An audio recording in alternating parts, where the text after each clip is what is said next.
Banyak hal dari orang lain yang terkadang mendorong kita ingin mengetahuinya. Timbul perasaan ingin tahu, ingin ngurusin, yang kadangkala itu hanya bisikan nafsu. Disinilah agama kita turun untuk mengatur bahwasanya ada hal-hal yang bukan urusanmu, yang gak ada manfaatnya untuk dirimu. Bahkan terkadang itu privasi orang lain. Di lain kesempatan ada kejadian-kejadian yang membuat kita berprasangka, berpraduga terhadap saudara kita, yang dari sini akan memunculkan perkara-perkara yang tidak terpuji.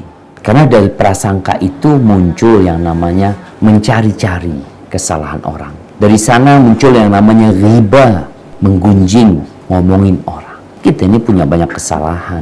Disebutkan bahagialah orang yang disibukkan dengan urusan dia sendiri daripada ngurusin orang lain. Bismillahirrahmanirrahim.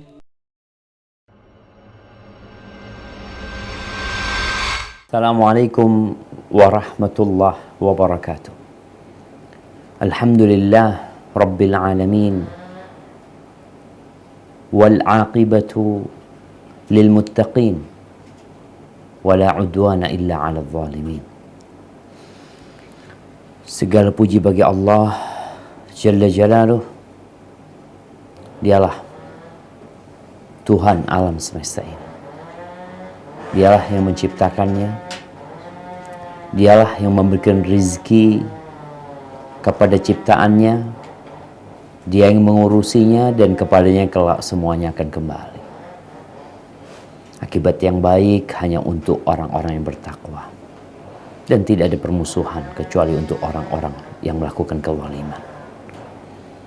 Wassalatu wassalamu ala sayyidil mursalin wa imamil muttaqin Sayyidina wa maulana Muhammadin wa ala alihi wa ashabihi ajma'in. Salawat dan salam semoga senantiasa tercurahkan untuk penghulunya para utusan Allah, untuk imamnya orang-orang yang bertakwa, baginda Nabi kita Muhammad, dan untuk keluarga beliau, untuk istri-istri beliau, untuk putra-putri beliau, dan untuk seluruh sahabat Nabi. Semoga Allah meridhai kita bersama mereka. Amma ba'd. Jamaah rahimakumullah. Agama kita ini agama yang perhatian dengan akhlak, dengan adab, dengan karakter manusia. Agama kita bukan hanya agama yang mengurusin hubungan hamba dengan Sang Pencipta, tapi agama kita juga peduli, bahkan mengatur tentang hubungan manusia dengan manusia, hubungan manusia dengan hewan, dengan lingkungan, dan dengan alam ini. Rasulullah sallallahu alaihi wasallam diutus di kota Mekah, di kaum jahiliyah. Beliau menyebutkan di antara salah satu misi beliau diutus adalah innama bu'ithu liutammima makarimal akhlaq. Aku diutus tidak lain hanya untuk menyempurnakan akhlak-akhlak yang mulia. Karakter-karakter yang udah bagus disempurnakan. Yang kurang dilengkapin. Yang salah diperbaiki. Banyak hal dari orang lain yang terkadang mendorong kita ingin mengetahuinya. Timbul perasaan ingin tahu, ingin ngurusin, yang kadangkala itu hanya bisikan nafsu.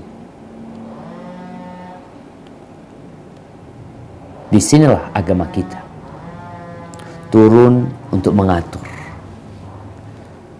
bahwasanya ada hal-hal yang bukan urusanmu, yang gak ada manfaatnya untuk dirimu. Bahkan terkadang itu privasi orang lain. Di lain kesempatan ada kejadian-kejadian yang membuat kita berprasangka, berpraduga terhadap saudara kita. Yang dari sini akan memunculkan perkara-perkara yang tidak terpuji. Allah Azza wa Jalla berfirman di surat Al-Hujurat ayat 12. Allah memanggil orang-orang yang beriman untuk memperbaiki diri mereka. Memperbaiki karakter mereka, adab dan etika bermuamalah. Karena dari prasangka itu muncul yang namanya mencari-cari kesalahan orang. Dari sana muncul yang namanya riba, menggunjing, ngomongin orang. Kita ini punya banyak kesalahan. Disebutkan bahagialah orang yang disibukkan dengan urusan dia sendiri daripada ngurusin orang lain. Ahibati fillah, di dalam hadis yang diriwayatkan Imam Bukhari dan Muslim dari Abu Hurairah radhiyallahu anhu bahwa Rasulullah sallallahu alaihi wasallam bersabda, "Lau anna rajulan ittala'a 'alaika bighairi idhnin fa khadaftahu bihasatin fa faqa'ta 'ainahu ma kana 'alaika min junah." Andai kata ada orang yang ngintip, yang memandang di dalam rumahmu tanpa izin, lalu engkau melempar dia dengan batu atau dengan kerikil yang menyebabkan matanya rusak, maka nggak apa-apa. Nih, ada adab. Orang tuh kepingin tahu apa sih isinya rumah orang ini ya, ngintip-ngintip ini itu. Itu nggak boleh dalam agama kita.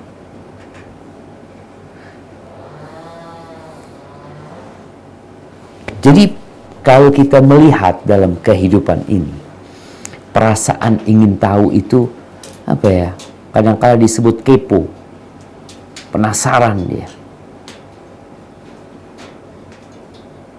Tapi ada perkara-perkara yang tidak penting, yang kita nggak perlu tahu, Rasulullah Sallallahu Alaihi Wasallam mengatakan dalam hadis yang diriwayatkan oleh Tirmidzi, min husni islamil mar'i tarkuhu ma la ya'ni. Di antara tanda kebaikan keislaman seseorang, nih orang kan kepingin Islamnya baik. Kita nih kepingin Islam seperti apa sih? Tentunya kita ingin yang terbaik. Di antara tanda, engkau bisa mengukur dirimu sendiri. Di antara tanda yang menunjukkan kebaikan Islam seseorang, tarkuhu ma la ya'ni, dia itu meninggalkan hal-hal yang tidak ada gunanya buat dia, nggak ada manfaat. Ibnu Rajab Al-Hambali dalam kitabnya Jami'ul Ulum wal Hikam, beliau menyebutkan hadis yang baru saja kita baca tuh. Ini adalah salah satu pokok akar masalah adab dan etika. Meninggalkan sesuatu yang nggak berguna, yang nggak ada urusannya sama engkau. Telah diriwayatkan dari Abu Muhammad Ibn Abi Zaid, yang dikenal Ibn Abi Zaid Al-Qayrawani, Imam Al-Malikiyah di masanya. Beliau mengatakan, jima'u adabil khair wa azimatuhu tatafarra' min arba'ati hadis. Kata beliau, kumpulan adab-adab kebaikan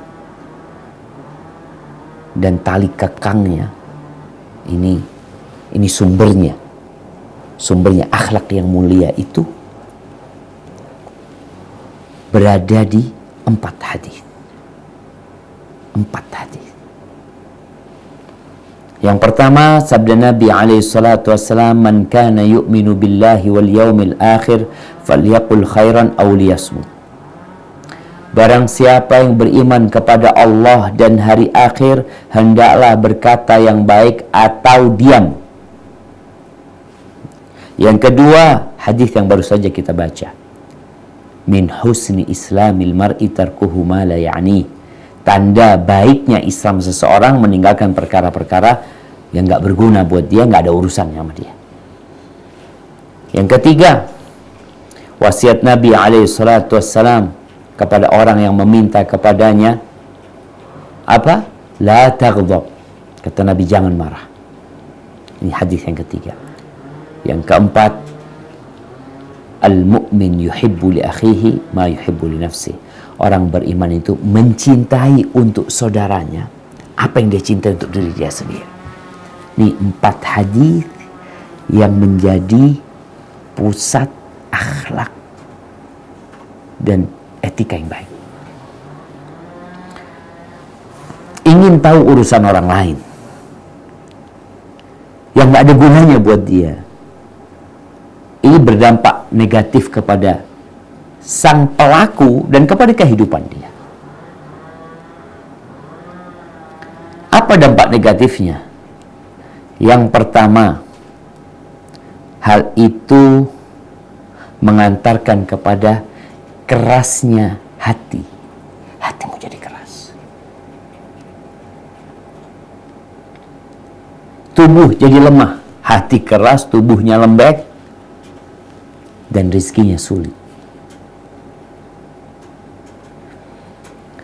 Amr ibn Qais al-Mullai, dia meriwayatkan bahwa ada seorang yang melewati Luqman al-Hakim. Sedangkan orang-orang sedang duduk, sedang ngaji sama dia nih. Dia sedang memberikan petua. Ada orang yang lewat. Apa kata orang ini? Oh, alasta abad bani fulan? Bukankah engkau budaknya qabilah fulan? Kata Luqman, betul. Ya. Qala alladhi kunta tar'a 'inda jabal kadza wa kadza. Engkau dulu mengembala kambing di gunung ini dan ini. Kata, iya.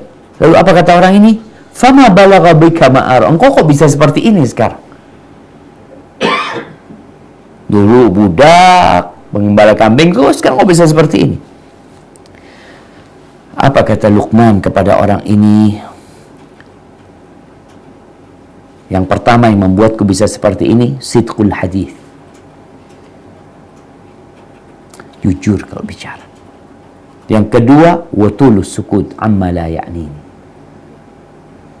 Dan banyak diam dalam urusan-urusan yang gak ada manfaatnya buat aku, yang bukan urusanku. Ya. Malik bin Dinar, dia mengatakan, idza ra'aita qasawatan fi qalbika. Ini buat orang-orang yang hatinya keras. Kalau engkau melihat hatimu keras, wa wahnan fi badanik, dan tubuhmu jadi lembek, wa hirmanan fi rizqik, dan rizki jadi sulit, fa'lam bi annaka takallamta bima la ya'ni. Ketahuilah sebabnya karena engkau berbicara yang bukan urusanmu, berbicara yang tidak berguna dengan engkau.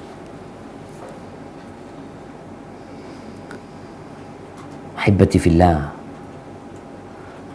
ucapkan yang baik. Orang nih kadang-kala gara-gara ngomongin orang, ya ingin tahu urusan orang, yang seharusnya dia kerjakan tidak dia kerjakan. Yang kedua, orang yang suka ingin tahu urusan orang lain ini biasanya sakit hati nanti. Akhirnya sakit hati. Karena dia dengar dari orang ucapan yang gak enak akhirnya. Ini Imam Malik bin Anas meriwayatkan bahwa ada seorang laki-laki yang masuk menjumpai Abdullah ibn Umar. Abdullah ibn Umar ibn Khattab radhiyallahu anhuma. Dia sedang menjahit sandalnya. Masuk, ini Abdullah bin Umar, sahabat Nabi, sedang jahit sandalnya. Lalu apa kata orang ini? Ya Aba Abdurrahman, Wahai Abu Abdurrahman, lau alqaita hadan na'al. Kalau engkau buang itu sandal, lalu engkau beli yang baru. Marah di sini Abdullah bin Umar. Ini orang bukan urusannya. Apa kata Abdullah bin Umar? Na'li ja'at bika hahuna. Apakah sandalku yang membuat kau datang ke sini? Aqbil ala hajatik. Engkau urusi urusanmu lah. Subhanallah, seakan-akan Abdullah bin Umar mewasiatkan orang ini atau mengingatkan orang ini dengan hadis Nabi SAW. Min husni islamil mar'i tarkuhu ma la ya'ni.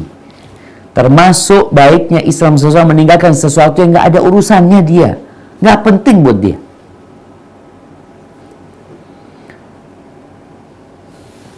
Itu yang kedua. Jadi engkau akan mendengarkan ucapan gara-gara ngurusin orang, kau ingin tahu, akhirnya sakit hati. Yang ketiga, membuang-buang waktu untuk sesuatu yang tidak berguna. Apa urusan? Urusan agama, urusan dunia yang kadangkala kita merasa nggak ada manfaatnya buat kita. Lah urusan dunia, wala urusan akhirat kita. Tinggalkan. Banyak orang ini banyak orang, ya Allah sibuk, banyak kerjaan, waktunya nggak cukup, buat keluarga nggak ada. Ini itu. Coba dia meninggalkan urusan orang. Nggak ngurusin orang, tidak ngurusin perkara-perkara yang tidak ada hubungannya sama dia, insya Allah dia akan punya banyak waktu.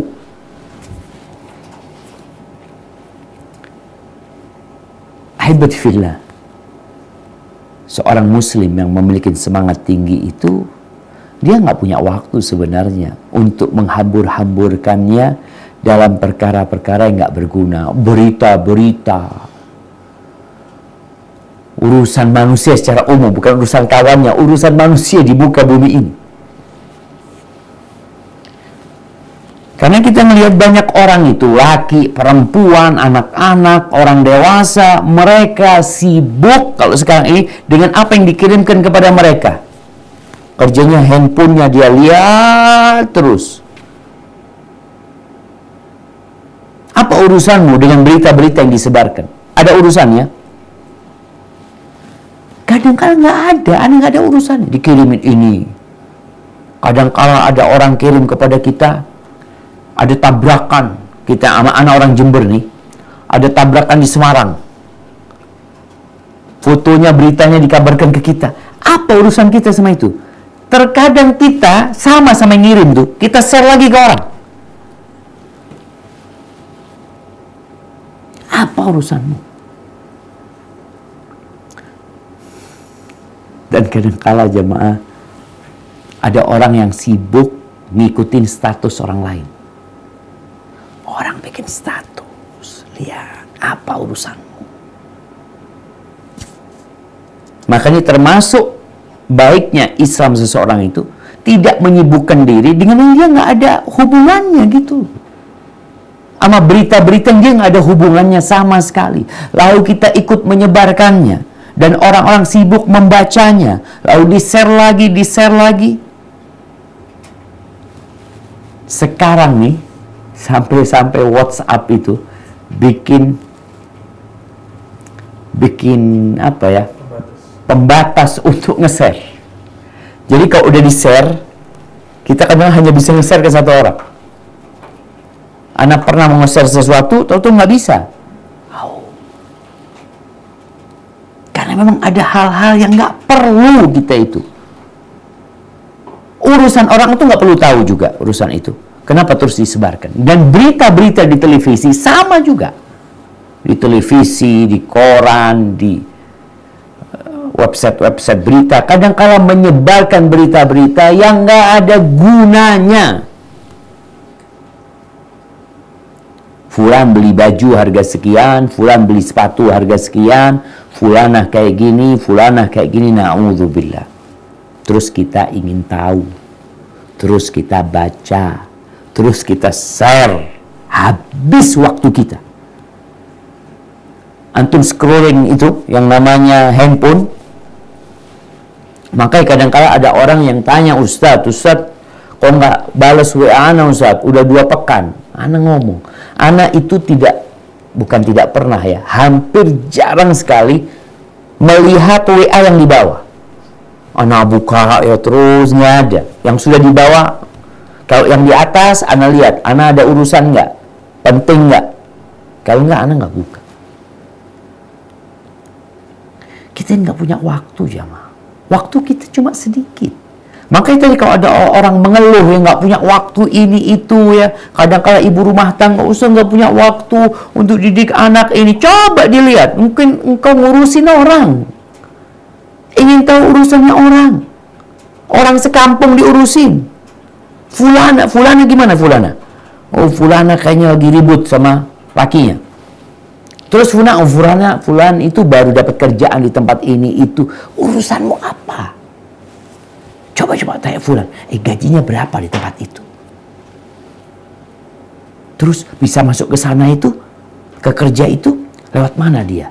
Emangnya dia punya ijazah apa ini itu? Astagfirullah. Nggak punya waktu akhirnya engkau untuk yang bermanfaat. Nih, para santri, para mahasiswa, kadang-kala di kelas, gurunya sedang menyampaikan hal yang bermanfaat. Lagi kajian nih, orang pegang handphone. Ustadznya sedang menyampaikan firman Allah, sabda Rasul SAW. Dia sibuk nonton sesuatu yang nggak ada gunanya. Kirim berita ini itu macam-macam. Baca berita yang nggak ada gunanya sama dia. Apa urusanmu sama dia?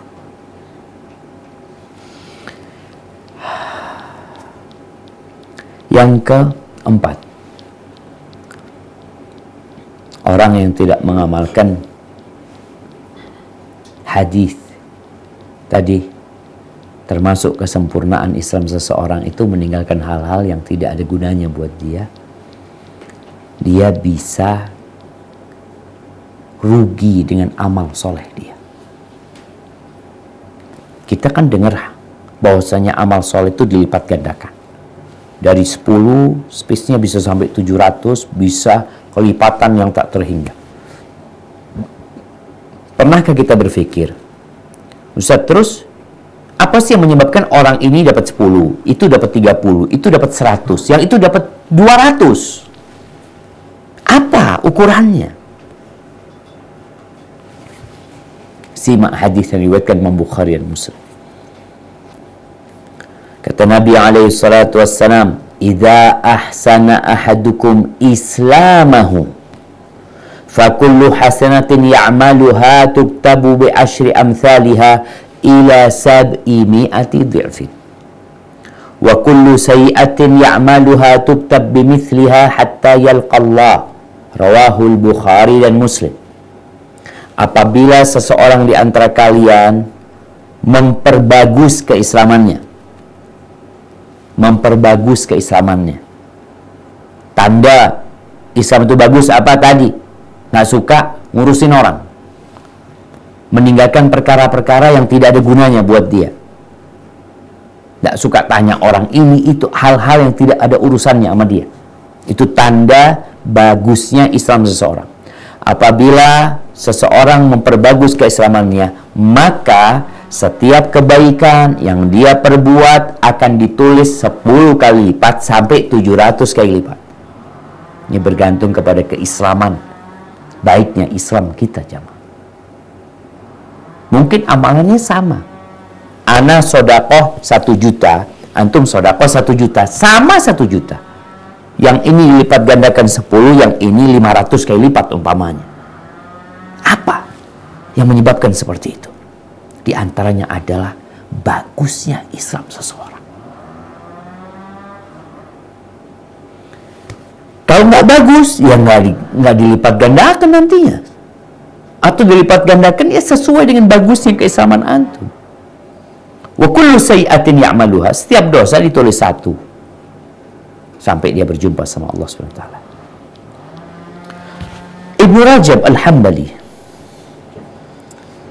dalam kitabnya Jami'ul Ulum wal Hikam, beliau mengatakan, wa hadzal hadits yadul ala anna tarka ma la ya'ni al-mar'a min husni islamihi. Hadis ini menunjukkan bahwa meninggalkan sesuatu yang tidak ada urusannya sama orang itu, yang nggak berguna buat orang itu, termasuk tanda bagusnya Islam seseorang. Fa idza taraka ma la ya'ni, apabila dia meninggalkan hal-hal yang nggak ada gunanya, nggak ada kepentingan dia di sana, wa fa'ala ma ya'nihi kullahu, lalu dia mengerjakan yang memang penting buat dia, yang berguna buat dia, faqad kamula husnu islami, maka telah sempurna bagusnya Islam dia. Kemudian beliau mengatakan, waqad ja'atil ahadits, dan telah ada hadis-hadis yang menjelaskan tentang keutamaan orang yang Islamnya baik ini, wa annahu tudha'af hasanatuhu, amal solehnya dilipat gandakan, wa tukaffar sayyi'atuhu, dosa-dosanya dihapuskan, wa zahir anna kathratal mudha'afah takunu bihasabi husn Islam. Banyaknya kelipatan dari amal itu, pahala yang diberikan kepada dia, itu bergantung dengan bagusnya Islam seseorang. Ini nih, sekarang antum gimana? Antum sering ngurusin orang, ingin tahu urusan orang, sampai perkara-perkara yang tidak berguna nih, emak-emak di grup, bapak-bapak di grup, kadangkala yang ditaruh di grup perkara-perkara la yanfa', nggak berguna lah buat kita wal buat jamaah. Apa gunanya kita lagi makan es cendol ya, terus kita foto, terus kita bikin status kita? Hah? Apa gunanya? Apakah kalau gini nih, kalau antum foto es cendol itu akhirnya gratis sana bayarnya Ustaz? Oh, ada gunanya kalau gitu. Makan gratis. Ini la syai kadang-kala orang-orang. Nggak ada gunanya sama sekali. Tanda sempurna bagusnya Islam seseorang itu meninggalkan hal-hal yang nggak urusan sama antum. Nggak urusin orang lain, wala hal yang nggak berguna buat antum secara pribadi. Maka orang yang tidak mengamalkan hadis ini akan merugi kelipatan ganda. Amalnya sama, kelipatan gandanya yang berbeda. Kemudian yang kelima, ketahuilah bahwa seorang muslim akan dihisab, akan dihukum tatkala dia kepo, ingin tahu urusan orang ya, ngomong-ngomong, bertanya hal yang tidak berguna. Ma yalfidhu min qaulin illa ladaihi raqibun atid, tidak ada yang keluar dari lisan kecuali ada malaikat yang mencatatnya, yang mengumpulkannya. Hibati fillah, diriwayatkan oleh Abu Ya'la dan Al-Baihaqi dari Abu Hurairah radhiyallahu anhu qala qutila rajulun ala ahdi Rasulillahi sallallahu alaihi wasallam syahidan. Di masa Nabi alaihi salatu wassalam ada seorang laki-laki yang tewas, terbunuh syahid di medan perang. Fabakat alaihi bakiyah, lalu ada seorang yang menangisin jenazah tersebut, seorang wanita. Dia mengatakan, wa syahidah. Dia memuji, orang yang mati syahid, orang yang mati syahid. Faqala Nabi sallallahu alaihi wasallam, wa ma yudriki annahu syahid. Wa ma yudrik, engkau gimana tahu dia syahid? Itu tahu gimana engkau? Apa yang membuat engkau tahu dia itu syahid? La'allahu kana yatakallam fima la ya'ni. Bisa jadi mungkin dia ngomong hal-hal yang tidak berguna buat dirinya. Mungkin ada ucapan-ucapan, omongan-omongan yang gak berguna buat dia, yang bukan urusan dia. Au yabkhal bima la yanqusuhu, atau dia bakhil untuk bersedekah, untuk membantu orang lain yang padahal tidak mengurangi harta dia. Subhanallah, ini orang mati syahid.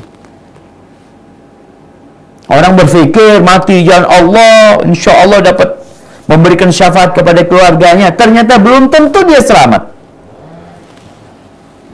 Gara-gara lisan dia.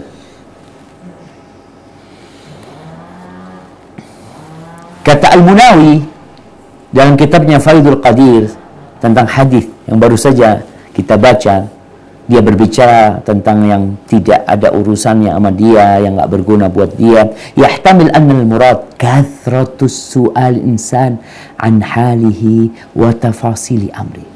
Bisa jadi maksudnya banyak bertanya kepada orang tentang keadaan dia, perkara-perkara yang detail tentang urusan dia. Ini termasuk wa fayadkhul dzalika fi su'al amma la ya'ni. Ini termasuk dia bertanya hal-hal yang enggak ada gunanya buat dia, enggak ada manfaatnya. Wa yatadamman dzalika husulul haraj fi haqqil mas'ul. Dan ini mengandung orang itu jadi susah. Yang ditanya itu jadi enggak nyaman dengan pertanyaan-pertanyaan itu. Yang ditanya akhirnya enggak nyaman dengan pertanyaan-pertanyaan itu. Fa'innahu qad la yu'thir ikhbaruhu bi ahwal. Karena orang nggak ingin ngasih tahu orang lain dengan urusan dia. Dia nggak kepingin ngasih tahu orang lain. Kalau dia ngasih tahu, akhirnya jadi berat buat dia. Kalau dia bohong dalam pemberitaan, dosa dia nantinya. Atau dia berusaha untuk memberikan jawaban-jawaban kiasan, susah lagi buat dia. Kalau dia nggak jawab, nanti dia jadi su'ul adab. Maka tinggalkan ngurusin orang, tanya-tanya sama orang urusan yang gak ada gunanya buat kita. Kalau umpamanya dia ngomong, alhamdulillah anak punya usaha, umpamanya anak piara ikan, ya masya Allah, gimana? Insya Allah ada hasil ya, barakallahu fiik, alhamdulillah insya Allah, kayak gitu. Tapi kalau ditanya ini itu sampai detail, kadang kalau orang gak kepingin. Jadi benar-benar membahayakan kita, jemaah. Sifat kepo itu, tanya-tanya urusan orang yang gak ada pentingnya buat kita. Itu berbahaya buat kita. Ternyata kita nyakitin orang, tapi kita gak sadar.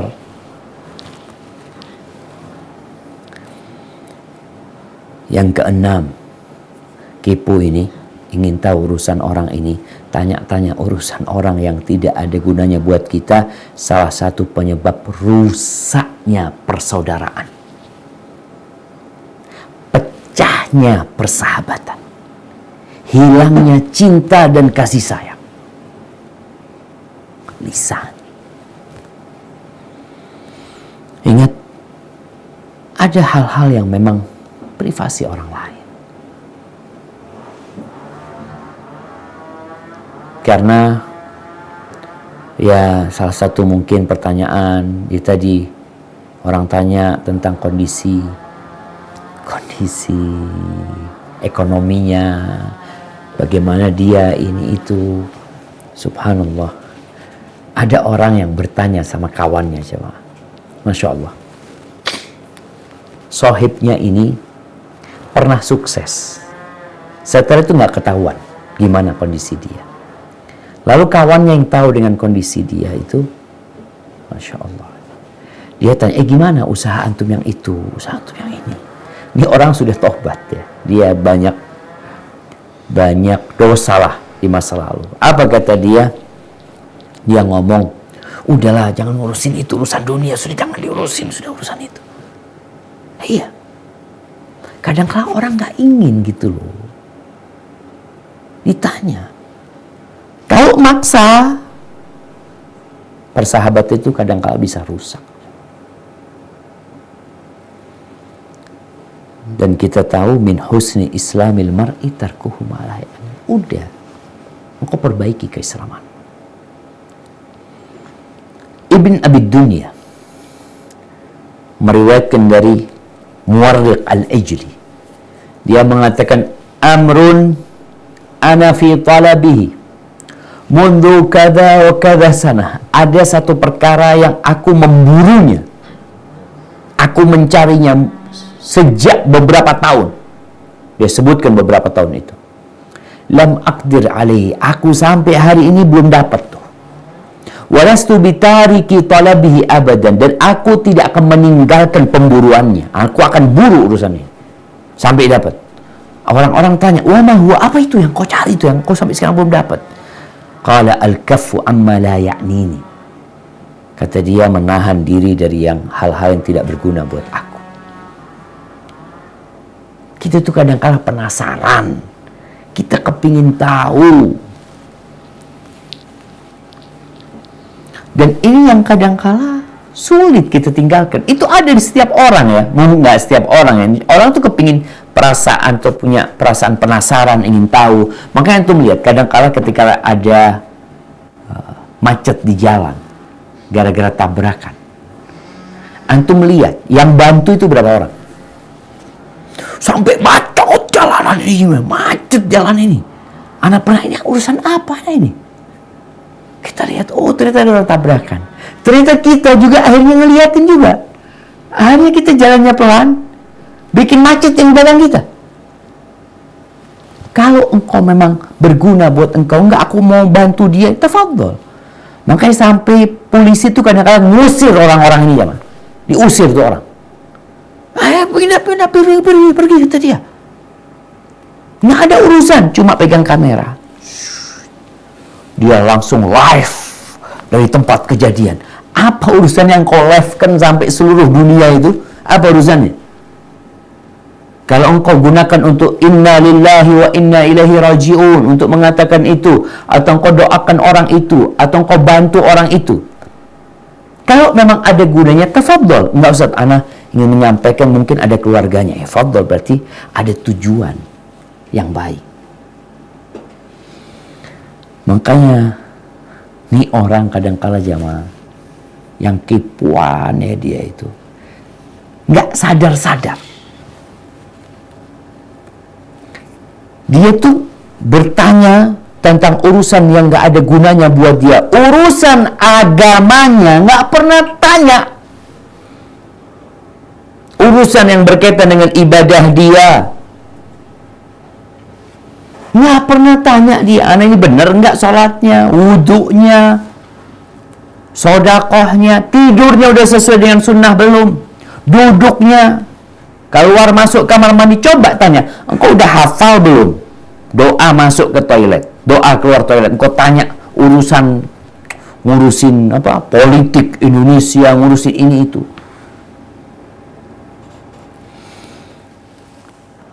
Ahibati fillah, maka kita harus sadar, jangan-jangan kita termasuk di dalamnya, mengurusin perkara-perkara yang kita nggak ada perlunya, nggak ada manfaatnya buat kita. Baik, yang ketujuh, para ulama menyebutkan bahwa di antara tanda murka Allah Azza wa Jal kepada hambanya, orang itu menyibukkan diri dengan perkara-perkara yang tidak berguna buat dirinya. Artinya Allah tuh nggak mempedulikan orang ini. Nggak dipeduliin.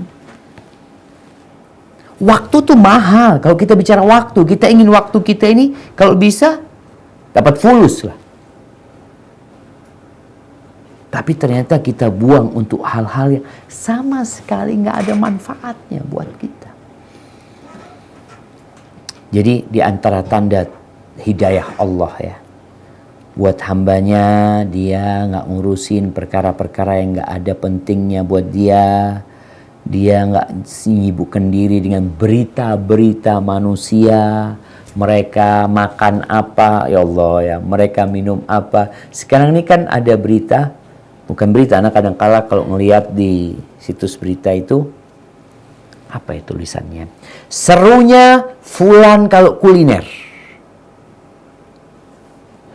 Serunya fulan kalau rekreasi. Apa urusan? Nih artis atau siapa rekreasi kemana? Engkau siapa engkau? Kau pamannya? Keponakannya? Bapaknya? Ibunya? Siapa engkau? Kadang-kala kita nih jamaah ngikutin berita-berita yang benar-benar nggak berguna buat kita. Layan, oh, fulan pakai baju warna kuning, fulan pakai baju warna hijau, fulan. Di Siyar A'lamin Nubala, dikarang oleh Imam Adz-Dzahabi, diterjemah di biografi sahabat yang bernama Abu Dujana radhiyallahu anhu. Ketika dia sakit, ada sahabat-sahabatnya yang membesuk dia dan wajahnya berseri-seri dalam kondisi dia sakit. Apa kata orang-orang? Ma li wajhika yatahallal. Subhanallah. Apa ya? Kok wajahmu berseri-seri ini? Ada apa ini? Kata dia. Faqala ma min amalin awthaqu indi min khaslatain. Kalau bicara itu ada dua amalannya. Ada banyak amalan, tapi dua amalan ini yang paling aku berpegang teguh dengannya. Dua amalan ini. Yang pertama, kata dia, kuntu la atakallamu fima la ya'nini. Aku tidak berbicara dalam hal-hal yang tidak ada urusannya buat aku, yang tidak ada gunanya buat aku. Itu yang pertama. Aku tidak berbicara dalam perkara yang tidak bermanfaat buat aku. Yang kedua, wa kana qalbi saliman lil muslimin. Aku berusaha menjaga hatiku untuk baik sama orang-orang Islam. Nggak hasut, nggak iri. Subhanallah. Ini kata sahabat. Al-Hasan Al-Basri rahimahullahu ta'ala, dia mengatakan, min alamati i'radillahi azza wa jal anil abdi. Di antara tanda berpalingnya Allah dari hamba. Dibiarin nih hamba. Apa di antara tanda berpalingnya Allah dari hamba? Ayyaj'ala syughlahu fi ma la ya'nihi. Ini orang dibikin sibuk dengan perkara-perkara yang tidak manfaat buat dia. Jadi kalau antum sibuk, antum lihat, antum kesibukan antum tiap hari itu dengan apa sih? Berguna apa enggak? Manfaat enggak buat antum? Manfaat dunia akhirat kita bicara. Ini kadangkala orang disibukkan dengan perkara la yanfa' fi dunya wa la yanfa' fi akhirati. Buat dunia dia enggak bermanfaat, buat akhiratnya enggak manfaat. Wallahi, apa manfaatnya jemaah? Ini kadangkala bingung ya. Apa manfaatnya buat dunia kita? Al-Imam Malik rahimahullahu ta'ala mengatakan, la yuflihur rajul. Orang tuh nggak akan selamat, nggak akan sukses, hatta yatruka ma la ya'nihi wa yashtaghil bima ya'nihi. Ini kalau bicara apa sih kunci kesuksesan dunia akhirat kita bicara. Antum lihat orang-orang sukses, ngapain sih hidup dia? Imam Malik mengatakan, orang tuh nggak akan sukses sampai dia meninggalkan hal-hal yang tidak berguna buat dirinya dan menyibukkan diri dengan perkara-perkara yang bermanfaat buat dia. Baru dia akan sukses. Tapi kalau sudah dia sibuk dengan perkara-perkara yang nggak berguna, malah yang bermanfaat dia tinggalkan, ya gimana akhirnya jemaah? Akan sukses dia. Waktu dia habis. Sedangkan modal hidup kita nih, waktu. Antum bakal ditanya pada hari kiamat. An umrihi fima afna. Umurnya dibuat apa, Mas? Umurnya Mbak dibuat apa selama ini? Buat ngapain? Ingin tahu urusan orang? Ahibati fillah. Namun ada kaidah, bukan ada kaidah. ada standar yang perlu kita pelajari. Dalam perkara kita nggak boleh tahu urusan orang itu sampai mana batasan-batasannya, Ustaz. Batasan-batasannya adalah agama kita, bukan nafsu. Karena ada urusan-urusan orang yang urusan kita juga. Penting buat kita. Penting sekali buat kita. Kita bakal ditanya nanti pada hari kiamat. Kenapa kau tinggalkan? Dan di antara hal itu adalah bab amar ma'ruf nahi mungkar. Bab memerintahkan kepada yang ma'ruf dan mencegah perbuatan mungkar. Rasulullah sallallahu alaihi wasallam mengatakan, man ra'a minkum mungkaran, dalam hadis riwayatkan Imam Muslim, barang siapa yang melihat perbuatan mungkar, falyughayyirhu biyad. Orang lain melakukan kemungkaran, ada urusan sama kita? Iya. Kenapa? Kita ngelihat. Kalau kita nggak ngelihat, nggak ada urusan sama kita.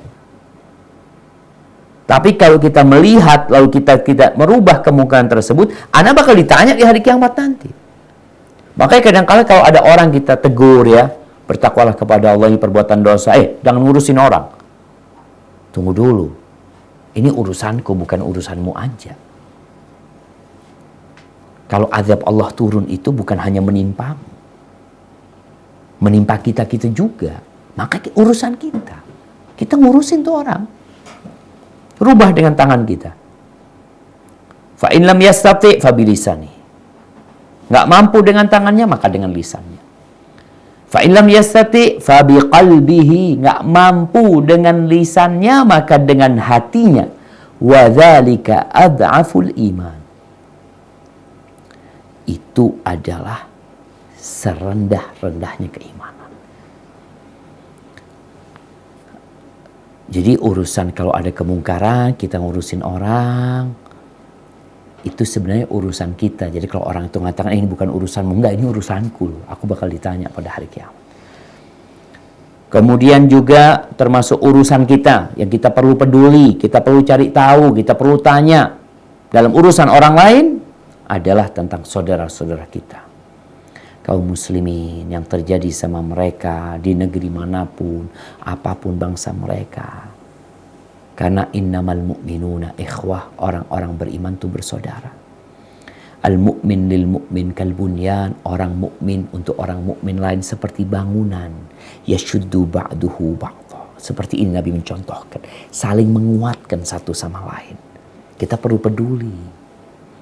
Nabi SAW mengatakan, mathalul mu'minina fi tawaddihim wa tarahumihim wa ta'atufihim. Permisalan orang-orang beriman nih dalam cinta mereka, dalam kasih mereka, dalam empati mereka seperti satu jasad.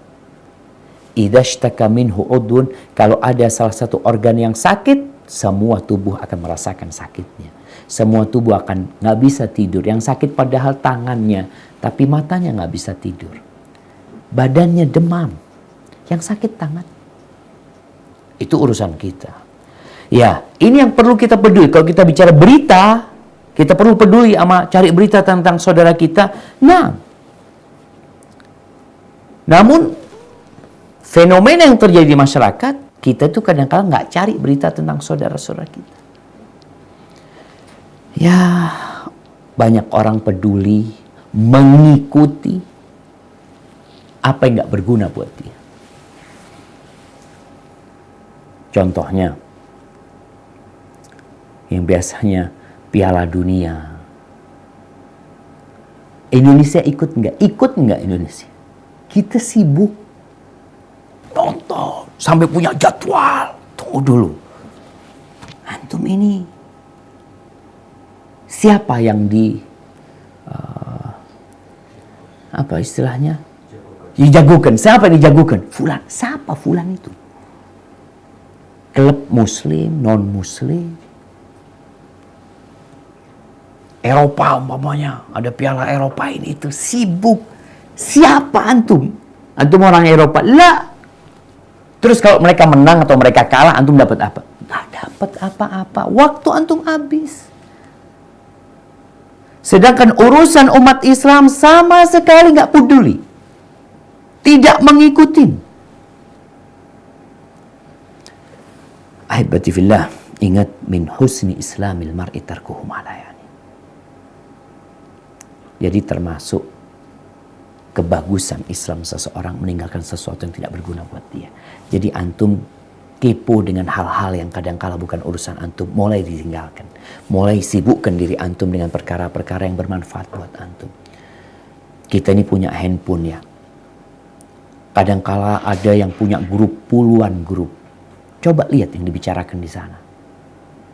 Kalau berguna ahlan wa sahlan, nggak berguna ya udah nggak perlu dikomentari. Kadang-kala kita mengomentari sesuatu yang bukan urusan kita juga. Dikomentari. Panjang komentarnya. Kalau manfaat, tafadhol. Nggak manfaat, jangan. Barakallahu fikum. Itu yang bisa Anda sampaikan pada kesempatan kali ini. Kurang lebihnya mohon maaf. Mungkin kita masuk ke sesi tanya jawab. Nah. Ya, dari Brisbane Ustaz. Tafadhol, nah. Assalamualaikum Ustaz. Maaf ini di luar tema. Waalaikumsalam warahmatullahi wabarakatuh. Nah. Saya mau nanya, kalau misalnya alhamdulillah sekarang kan kita bisa mendengarkan pengajian lebih daripada sebelumnya. Kemudian kadang-kadang mungkin misalnya satu tema itu bisa dari beberapa ustadz dan sebagainya. Terus pertanyaan saya adalah bagaimana caranya untuk memberikan getaran yang sama ke dalam jiwa, maksudnya dari misalnya pada saat pertama kali kita mendengar sampai misalnya kita mungkin sudah mendengarnya mungkin 3 kali atau 4 kali, gimana caranya agar getaran yang ada dalam jiwa itu tetap sama gitu Ustaz? Nah, barakallahu fikum. Iya jamaah. Jadi kadangkala karena sering dengerin kajian, akhirnya kok Ustaz ya, beda dengan di awal kajian, tapi ya setelah kedua, ketiga, kok kayaknya getaran itu hilang. Nah, itu terjadi. Apa yang harus dilakukan? Yang pertama, usahakan tatkala mendengarkan sebuah kajian itu, memperbaiki niat.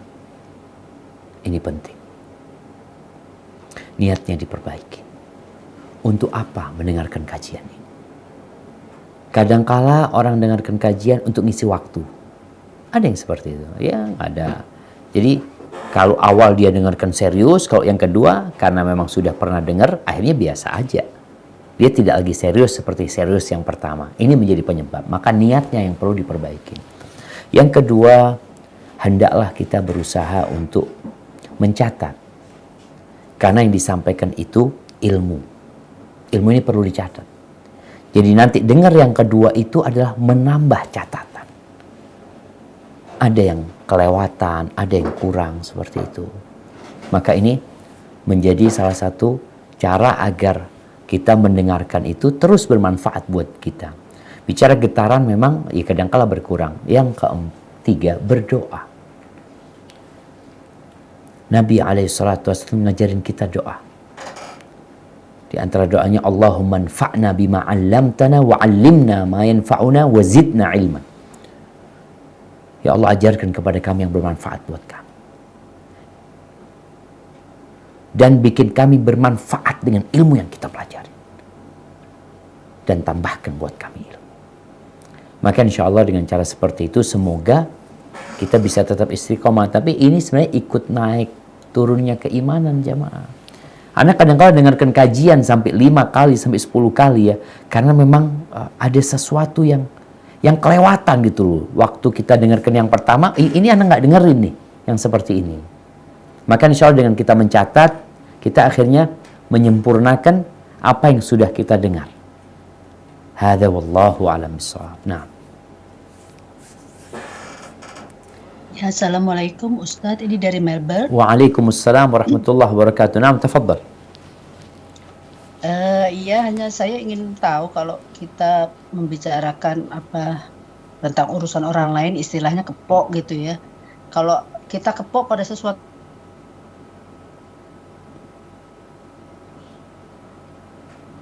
Afwan. ya akhirnya yang Afwan, barusan Tidak perlu gitu. terputus. Jadi Barusan terputus. Bisa diulangin? Iya, maksudnya kita kalau kepok pada sesuatu yang positif gitu, misalnya seseorang yang kok dia hafalannya kok cepat benar gitu ya. Kadang kita kan ingin tahu bagaimana gitu. Cuma kadang akhirnya pertanyaan yang awalnya itu bagus gitu, tapi kepancing akhirnya pada sesuatu yang sebenarnya kita nggak perlu tahu gitu loh. Tapi kadang kita ya namanya manusia tuh terbawa gitu. Jadi bagaimana membatasi diri untuk tidak berlangsung terus gitu loh, yang tidak perlu gitu loh. Nah, Ya, makasih Ustaz. subhanallah, barakallahu fiik. Yang menarik sekali nih ya. Jadi kadang-kadang ada kepo atau kepo apa kepo? Ana jadi kepo. Taib. Ada kepo yang positif, ada yang negatif mungkin. Taib. Ternyata yang positif ini bisa mengantarkan kepada yang negatif. Maka apa batasan-batasannya? Hendaklah kita bertanya yang kita perlukan. Kemudian juga kita perlu menghormatin orang yang kita tanya. Jangan terlalu banyak pertanyaannya. Subhanallah, para sahabat Nabi radhiyallahu anhum, ketika mereka bertanya kepada Nabi SAW, kebanyakan mereka itu bertanya sampai 3. Contohnya, Abdullah bin Mas'ud bertanya kepada Nabi SAW, "Ya Rasulullah, ayyul amali afdal?" Amalan apa yang paling mulia? Kata Nabi SAW, "As-salatu ala waqtiha." Salat tepat waktu. Qultu thumma ay. Lalu aku bertanya lagi, kemudian apa? Pertanyaan kedua. Birrul walidain. Berbakti kepada orang tua, sallallahu alaihi wasallam. 2 nih udah ya. Terus yang ketiga, qultu thumma ay. Lalu aku bertanya lagi, kemudian apa? Lalu beliau alaihi salatu wasallam mengatakan, al-jihadu fi sabilillah. Jihad di jalan Allah. Terus selesai. Kalau aku minta tambah, ditambahin sama Nabi SAW. Cuma kita kan tidak ingin memberatkan orang yang kita tanya tadi. Jadi kepo kita hendaklah kalau memang positif, jangan sampai merepotkan orang itu. 1, 2, 3 pertanyaan. Karena kadang-kala kita ini memang ngobrol ya. Menghabiskan waktu untuk hal-hal yang mungkin ya sambil minum kopi, minum teh. Yang akhirnya masuk ke hal-hal yang kurang berguna. Yang sebenarnya nggak berguna akhirnya. Nggak perlu kita tahu. Di sini sebenarnya yang membatasi kita itu adalah iman kita sama Allah dan hari akhir. Ketika kita hendak bertanya lagi, umpamanya kita lihat, manfaat nggak buat aku? Oh kayaknya enggak. Ya sudah. Jangan dilanjutkan. Hadza wallahu a'lam bissawab. Assalamualaikum Ustadz, pertanyaan dari Perth. Waalaikumsalam warahmatullahi wabarakatuh. Naam, tafadhali. Assalamualaikum Ustadz, mau tanya ini menyimpang dari yang dibahas hari ini ya Pak Ustadz, mengenai soal membership atau kartu untuk jadi anggota toko yang ada di sini, mungkin Costco, kalau di Indonesia mungkin Makro. Semua member yang bisa belanja harus mempunyai kartu member yang dibayar per tahun. Dalam Islam bagaimana hukumnya ya Pak Ustadz untuk itu? Harus itu. Harus untuk bisa belanja di sana harus ada kartu member. Terus dapat apa dari kartu member itu? Bedanya dapat itunya harganya lebih murah dibanding dengan toko yang di yang lain gitu. Dan hukumnya bagaimana ya kalau di Islam itu? Apakah masuk dalam gharar atau bagaimana? Nah, barakallahu fiik. Wallahu a'lam bissawab. Ana nggak tahu. Jadi memang Ana pernah mendengarkan penjelasan Ustadz Irwandi hafizahullah ta'ala berkaitan dengan kartu member itu.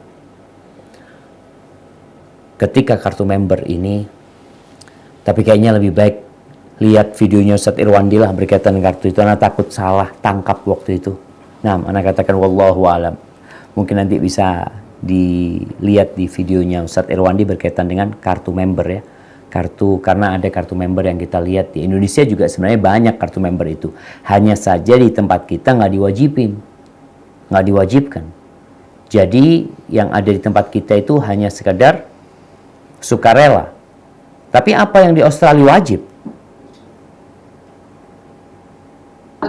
Hanya di toko itu aja Ustadz. Kalau dia mau belanja di toko itu diwajibkan harus pakai member. Wajib. Jadi diwajibkan sama toko tersebut kan? Iya. Nah, barakallahu fikum. Mungkin tadi yang bisa ana sampaikan supaya ana nggak salah jawab. Barakallahu fikum. Nah, afwan.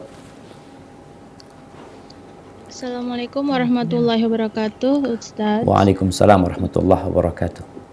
Ini kami dari Canberra, ada pertanyaan, bagaimana cara kita menyikapi teman kita yang suka bercerita namun lebih banyak membahas tentang orang lain, padahal kita sudah bilang kita tidak suka mendengarnya, kemudian ya dia tetap menceritakan orang lain. Bagaimana cara kita menyikapinya? Haruskah kita tinggalkan atau menasihati? Kalau menasihati bagaimana caranya? Jazakallah khair. Nah, barakallahu fikum. Ya jamaah, jadi kita dalam pergaulan ya bersama sahabat-sahabat kita, itu ujian buat kita sendiri. Wa ja'alna ba'dakum li ba'din fitnah atasbirun. Kami jadikan sebagian kalian itu ujian buat sebagian lainnya. Atasbirun, kalian sabar enggak? Jadi kita ini sama kawan kita, di keluarga kita, anak sama orang tua sama anak, semua itu ujian. Hasilnya nanti sabar enggak kita gitu.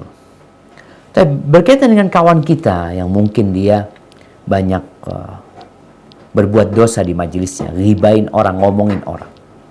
Ada kawan-kawan kita yang pandai cerita. Iya, ini sebenarnya kelebihan dia. Dia pandai bercerita. Tinggal sekarang bagaimana dia bercerita yang positif. Umpamanya kita minta dia cerita tentang ibunda kita Aisyah radhiyallahu anha. Coba, gimana sih ceritanya Aisyah radhiyallahu anha? Karena dan ini kelebihan orang. Ada orang kalau ngomong itu enak ya, Mas. Kalau dia bercerita, Masya Allah, ceritanya itu bisa nyambung. Tapi ini ngomongin orang yang nggak berguna. Tinggal sekarang diarahkan nih kawan bagaimana dia menceritakan hal-hal yang positif. Yang berguna buat kita.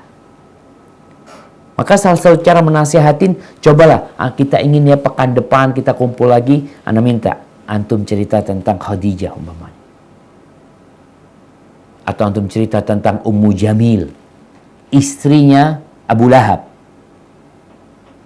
Kita minta kepada dia dengan harapan dia di pertemuan yang akan datang dia sudah bawa materi. Karena kawan-kawan kita ini kadang-kadang nggak punya materi yang untuk disampaikan. Yang ada materi dari kehidupan dia yang kadang-kadang nggak berguna buat dia. Walau nggak berguna buat kawan-kawannya. Yang mendengarkan ini nggak dapat manfaat, yang ngomong nggak dapat manfaat, yang ada dosa.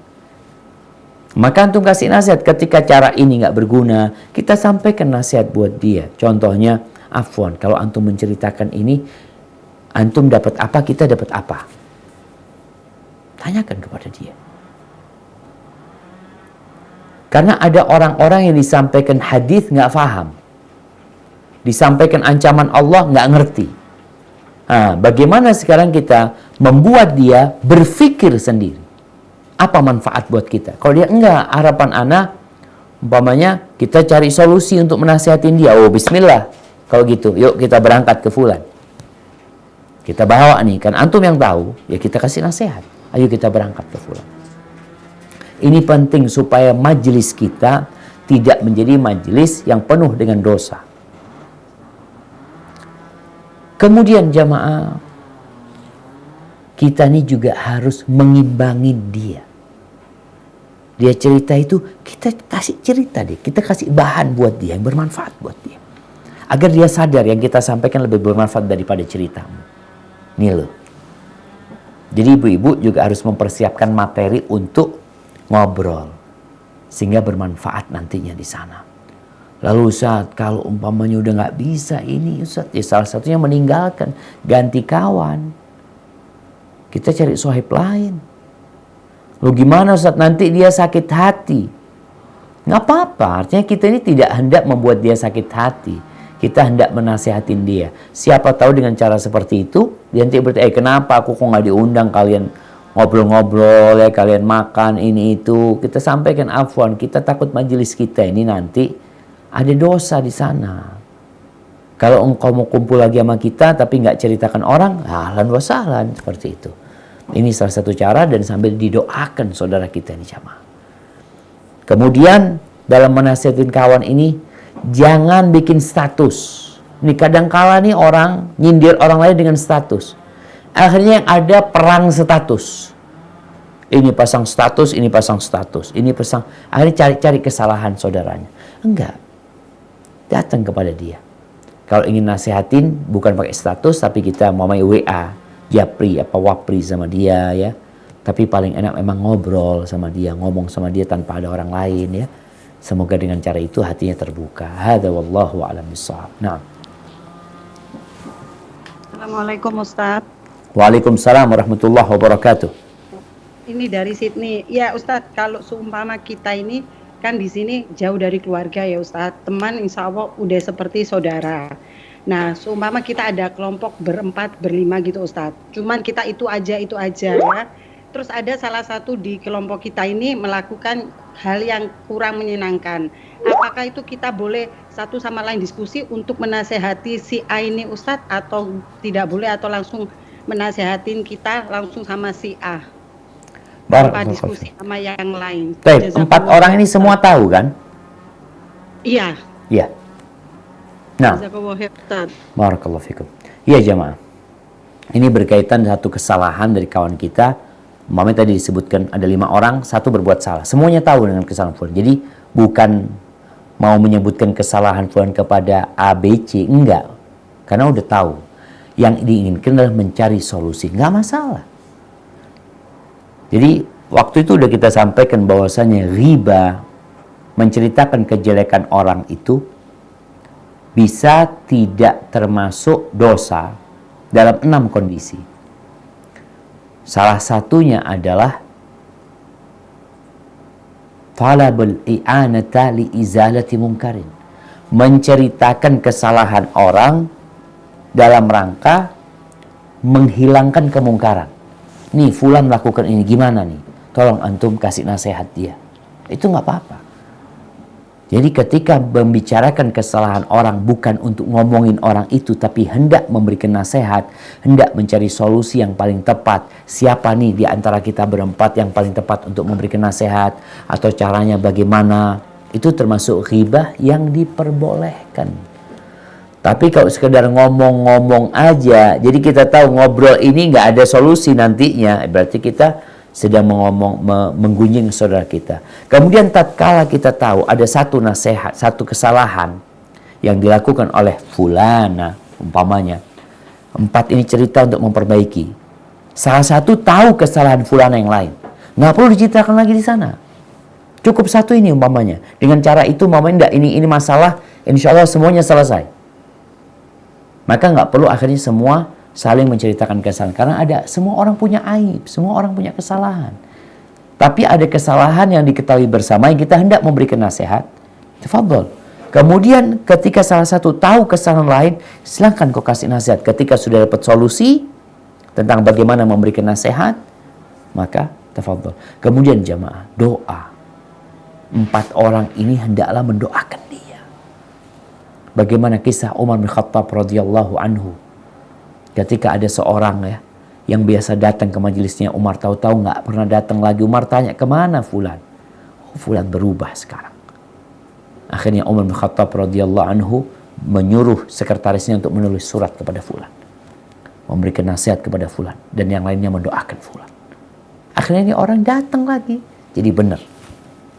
Hadza wallahu a'lam bishawab. Nah.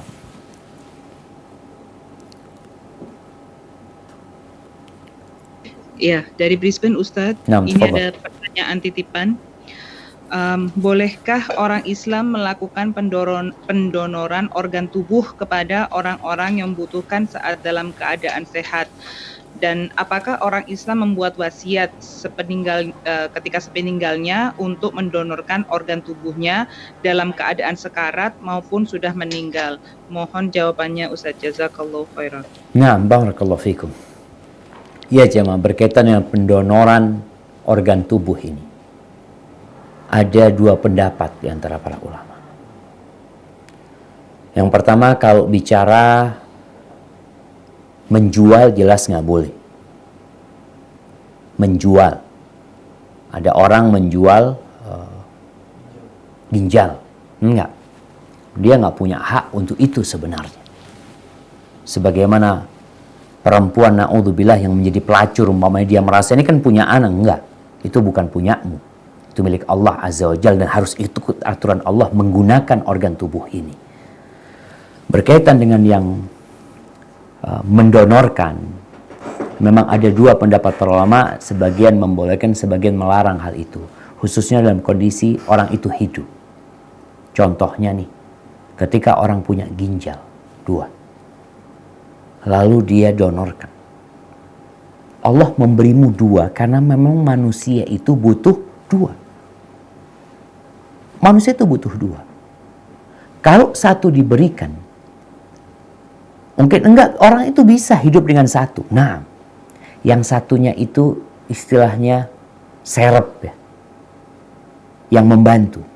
Ketika engkau donorkan, tahu-tahu yang 1 punya engkau, rusak.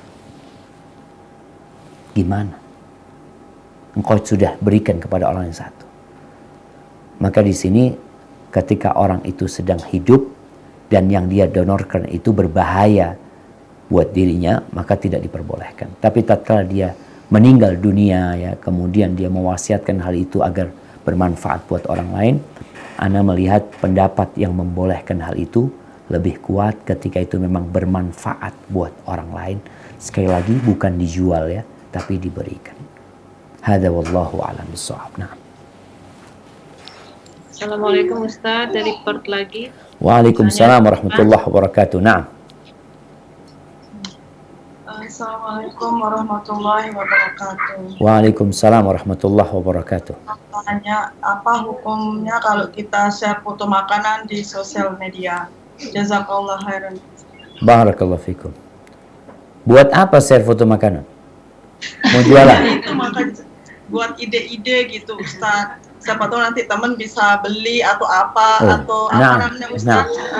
Ada yang lagi manja. Barakallahu fikum. Ya jemaah, jadi sebenarnya kembali kepada tujuan tadi, manfaat. Contohnya, ana makan di warung, enak makannya dan murah. Ana share nih, kawan-kawan ini zen nih, murah ini. Jadi memang ada tujuan yang dan manfaat buat orang lain gitu loh. Tapi kalau nggak ada manfaat sama sekali buat orang lain, ini yang kadang-kadang kita membuat orang lain melihat sesuatu yang tidak bermanfaat. Oke, suruh siapa dia melihat status ana Ustaz? Kan antum memang kepingin dilihat. Tujuan antum bikin status kan ingin dilihat. Itu manusia ketika buat sesuatu tujuannya ingin dilihat. Maka tolong ketika men-share sesuatu, lihat manfaatnya apa. Kalau benar ada manfaatnya silahkan. Tadi dibicarakan mungkin ada ide orang yang bisa buat ya ini itu. Kadang-kala anak makan. Kita nih kadang-kala di antara ustadz ada share makanan. Syuf, ada nasi goreng murah nih di Jember tempat ini. Jadi ada manfaatnya buat kita. Tapi kalau share ini nasi goreng nggak ada sih. Ana cuma kepingin manas-manasin antum doang. Mayan Pak, nggak berguna gitu loh jamaah. Muslim itu meninggalkan sesuatu yang tidak berguna buat diri dia. Tapi kalau men-share sesuatu bermanfaat, share. Insya Allah itu akan jadi pahala buat kita tatkala kita niatkan lillahi ta'ala di sana. Hada wallahu a'lam bissawab. Nah. Assalamualaikum warahmatullahi wabarakatuh, Ustadz. Waalaikumsalam warahmatullahi wabarakatuh. Ini dari kami dari Canberra lagi. Pertanyaannya, saat ini banyak fenomena selebritis Muslim yang memelihara anjing sebagai hewan peliharaan. Sebagian berdalih bahwa itu tidak mengapa asalkan jika terkena najisnya atau liurnya tinggal dibersihkan saja sesuai syariat. Namun sebenarnya bagaimana hukum memelihara anjing jika untuk kesenangan saja? Karena takutnya mereka sebagai public figure banyak yang mencontoh begitu saja. Jazakallah khair. Barakallahu fikum. Subhanallah jamaah. Ya. Berkaitan dengan piara anjing ini, boleh dan tidak. Ana akan bacakan hadis tentang miara kambing ini agar kita bisa memahami kapan diperbolehkan dan kapan tidak. Rasulullah SAW sudah memberikan penjelasan yang sangat lugas buat umatnya. Dalam hadis yang diriwayatkan oleh Imam Muslim, beliau bersabda alaihi salatu wassalam, "Man iqtana qalban la yughni anhu zar'an wala dhar'an naqasa min amalihi kulla yawmin qiratun." Barang siapa yang memelihara anjing yang gak berguna buat kebun dia dan tidak berguna untuk ternak dia, nih piara kambing gak ada gunanya buat kebunnya, anjing. Nah, anjing. Astagfirullahaladzim, anjing. Kambing. Afwan. Ya, barang siapa yang piara anjing yang gak berguna buat kebun dia, ada anjing untuk penjaga kebun kita. Kata Nabi SAW, dan tidak berguna buat ternak dia. Ada anjing untuk memelihara ternak. Naqasa min amalihi kulla yawmin qirat. Maka setiap hari akan berkurang pahala amalan dia 1 qirat. Nabi SAW ketika ditanya tentang 1 qirat ini, beliau mengatakan seperti gunung Uhud. Itu qiratnya buat orang yang ngantarkan jenazah. Orang yang mensolatin jenazah itu dapat 1 qirat. Orang yang menguburkan jenazah itu dapat 2 qirat akhirnya. Sholat sama mengantarkan jenazah. Jadi orang yang memelihara anjing yang tidak ada gunanya. Para ulama ketika mensyarah hadis ini mengatakan li ghairi hajah. Nggak ada kebutuhan dia piara anjing. Apa kebutuhan engkau piara anjing? Nggak ada. Cuma untuk senang-senang. Oh, ya sudah. Engkau tetap mau piara. Ada sanksinya. Apa sanksinya? Dikurangin pahalanya. Ini kalau punya pahala dia jamaah 1 qirat. Kemudian kita tahu juga bahwasanya memelihara anjing, ada 3 anjing sebenarnya yang boleh dipelihara. Ada perlunya, pokoknya ada perlunya, kebutuhannya. Salah satu kebutuhan untuk berburu. Ada anjing untuk berburu. Dan itu tidak dipelihara di dalam rumah sebenarnya. Itu sudah ditaruh di sana. Di kebunnya, di mana. Bukan ditaruh dalam rumah, kemudian masuk masuk rumah, digendong, tidur sama anjing. Malaikat Jibril pernah tidak mau masuk ke rumah Nabi SAW karena ada anjing yang masuk ke rumah. Bukan dipelihara, masuk. Jadi itu termasuk menghalangi masuknya malaikat-malaikat rahmat, dan ini termasuk penyimpangan dalam agama. Maka tolong diperhatikan, kalau memang ada perlunya, ada hajat Ustadz. Sebagian ulama memasukkan ke hajat umpamanya anjing untuk jaga rumah. Tapi bukan ditaruh dalam rumah. Bukan, ditaruh di luar dia itu. Untuk jaga rumah memang. Ketika ada maling, ada ini, itu. Maka hendaklah kita berhati-hati. Kita punya kesenangan. Ya. Kita ngelihat anjing lucu-lucu, anjing itu. Ustaz, kenapa kok diciptakan anjing, Ustaz? Ya, ujian buat engkau. Semuanya ujian buat kita. Kita kan kepingin lihat anjing itu. Dan subhanallah jamaah, orang kalau sudah suka sama anjing ini, mania sama anjing itu. Ana pernah ngeliat waktu ke Jepang itu. Ada mall, waktu itu kita ke mall ya. Ke mall apa di bandara, Ana lupa itu. Kayaknya ke mall. Ada toko khusus bajunya anjing. Toko khusus Bajunya anjing. Subhanallah. Anjing engkau kasih baju. Gak tahu jamaah ya, orang ini kemana akal dia. Baju itu untuk manusia.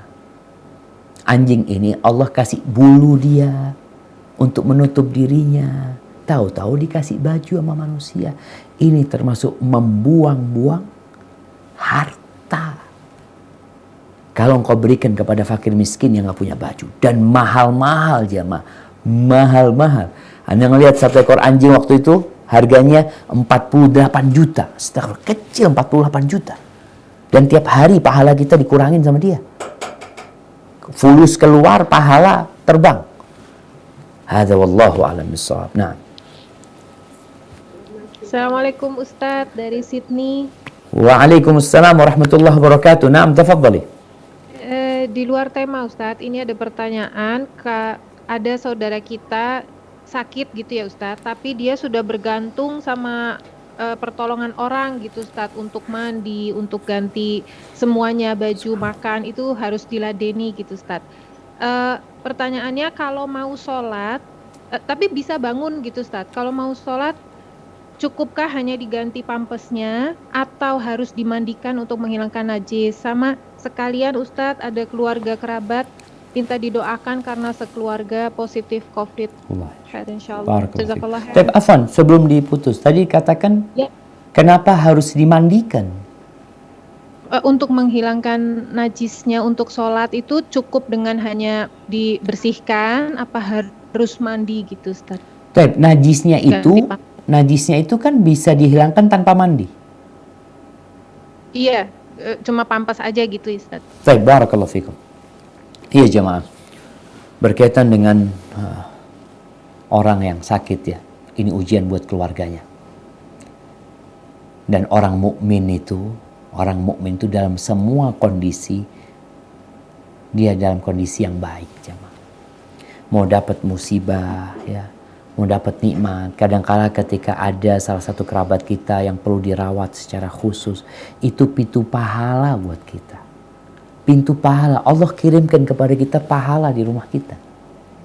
Nggak perlu kita berangkat ke tempat-tempatnya orang sakit, ngurusin orang sakit. Allah kasih di rumah kita. Kita urusin, tiap hari kita dapat pahala. Maka hendaklah bersabar. Bersabar mengurusin, dan yang diurusin perlu bersabar. Terus bagaimana dengan urusan tadi? Ketika masuk waktu sholat ya. Apabila dia itu najisnya memang bisa dihilangkan tanpa mandi, ya nggak usah mandi. Karena syarat sah sholat itu memang hilangnya najis. Hilangnya najis ini, ya kalau memang umpamanya ada kotoran di pahanya, ya kita bersihkan, kita hilangkan. Nah harus kita mandikan lagi enggak. Jadi diganti pampasnya sambil dibersihkan najisnya. Seperti itu. Hadza wallahu a'lam bishawab. Adapun berkaitan dengan doa ya buat saudara kita tadi, ada kerabat yang semua terkena COVID ya. Subhanallah jemaah. COVID ini berkepanjangan. Semoga Allah Azza wa Jal menghapuskan dosa-dosa kita, mengangkat derajat kita, dan mengangkat bersamanya COVID ini. Semoga yang sakit disembuhkan oleh Allah Azza wa Jal. Allahumma shfi mardana wa mardal muslimin. Allahumma shfi mardana wa mardal muslimin. Allahumma shfi mardana wa mardal muslimin. Barakallahu fikum. Nah, tafadhal. Ustadz, ada waktu untuk yang ketiga Ustadz? Putaran ketiga masih ada? Taib, 5 menit nih buat putaran ketiga. 3 kota Ustadz, 3 kota, tunggu Ustadz. Siap, tafadhal. Assalamualaikum Ustadz, ahlan wa sahlan. Waalaikumsalam warahmatullahi wabarakatuh. Ahlan biki. Barakallahu fik. Naam, tafadhali. Ada dari Brisbane Ustadz. Naam, tafadhali. Apakah kalau kita mendoakan mertua yang sudah meninggal akan sampai niat doanya? Masya Allah, ini menantu yang baik nih kayaknya nih. Nah jamaah, ada menantu yang senang mertuanya mati. Alhamdulillah, ana ribut terus sama mertua, sekarang udah selesai mertua. Tapi ada mertua yang baik sekali sehingga menantunya itu merasa kehilangan tatkala mertuanya meninggal dunia. Tapi dalam semua kondisi, kita tuh mendoakan orang lain sampai jangan bicara mertua, tetangga kita. kawan kita yang nggak ada hubungan kerabat sama kita, siapapun orang itu.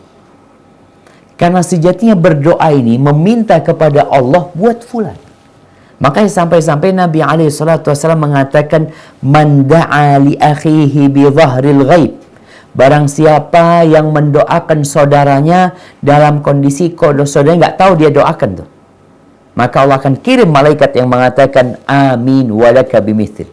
Malaikat itu mengatakan amin, dan engkau akan mendapatkan apa yang engkau pinta untuk saudaramu itu untukmu. Maka ini sebuah keindahan dalam kehidupan ini, jemaah. Ketika kita punya kerabat, saudara susah hidupnya, doakan, ya Allah mudah-mudahan fulan, ya Allah dikasih mobil, fulan itu kesian, ya Allah dikasih rumah, dia nggak punya rumah. Tuh malaikat datang, amin, kau juga semoga dikasih yang seperti itu. Apa nggak enak hidup kita? Maka kalau dikatakan doa buat mertua nyampe apa enggak? Nyampe. Terus hubungannya sama hadis, idza mata ibnu adam inqata amaluhu illa min salat. Kalau anak Adam mati kan terputus amalnya kecuali 3. Salah satunya kan doa anak soleh. Iya, karena anak soleh ini nggak pernah putus berdoa. Kalau anaknya nggak soleh, anaknya sendiri nggak akan doakan orang tuanya karena nggak soleh. Jadi intinya itu tidak terputus karena anaknya terus mendoakan. Tapi kita biasanya mendoakan kerabat kita, saudara kita kalau ingat. Makanya kita lihat sholat jenazah itu doa buat orang lain. Kita mengatakan, ya Allah ampuni dia, ya Allah rahmati dia. Dan seperti itulah Nabi mengajarkan kepada kita. Sallallahu alaihi wasallam. Hadza wallahu a'lam bissawab. Naam. Assalamualaikum Ustaz, dari Waalaikumsalam warahmatullahi wabarakatuh. Naam, tafadhali. Pertanyaannya, ada teman yang selama ini baik-baik aja, tiba-tiba dia mengungkit masa lalu yang 2 tahun yang lalu. Terus dia sering protes. Gimana menghadapi teman yang marah-marah kayak begini, Ustaz? Jazakallah khairan. Tunggu dulu. Ya. Dia mengungkit masa lalu maksudnya apa? Masa lalu dia atau memang ada permasalahan di antara sahabat ini? Kurang paham nih saya. Coba dititipin Ustaz. Ya itu, kita mau jawabnya gimana nih? Taib jamaah, bisa jadi kalau memang masalahnya nih kawan ngungkit masa lalu bersama kawannya, umpamanya kesalahan yang dia lakukan. Pertanyaannya, apakah dia sudah minta maaf belum sama fulan? Kan kita tahu bertobat itu kalau dalam urusan manusia kita perlu minta maaf, kita perlu datang. Kalau ternyata memang kita pernah nyakitin dia 2 tahun yang lalu dia ingat lagi tuh sama kesalahan itu, maka kita datang minta maaf lagi. Afwan, Anda minta maaf. Kejadian yang lalu itu Anda minta maaf. Jadi itu menyelesaikan masalah. Dan ingat, jangan sampai kita merasa hina tatkala kita minta maaf. Kadang-kadang kan orang mengomporin kita ini untuk tidak minta maaf sama orang. Oh, engkau terlihat rendah ketika minta maaf sama dia. Subhanallah. Apa kata Nabi SAW? Wa ma zadallahu abdan bi'afwin illa izza. Tidaklah manusia itu dengan memaafkan atau meminta maaf kecuali akan tambah kehormatan dia.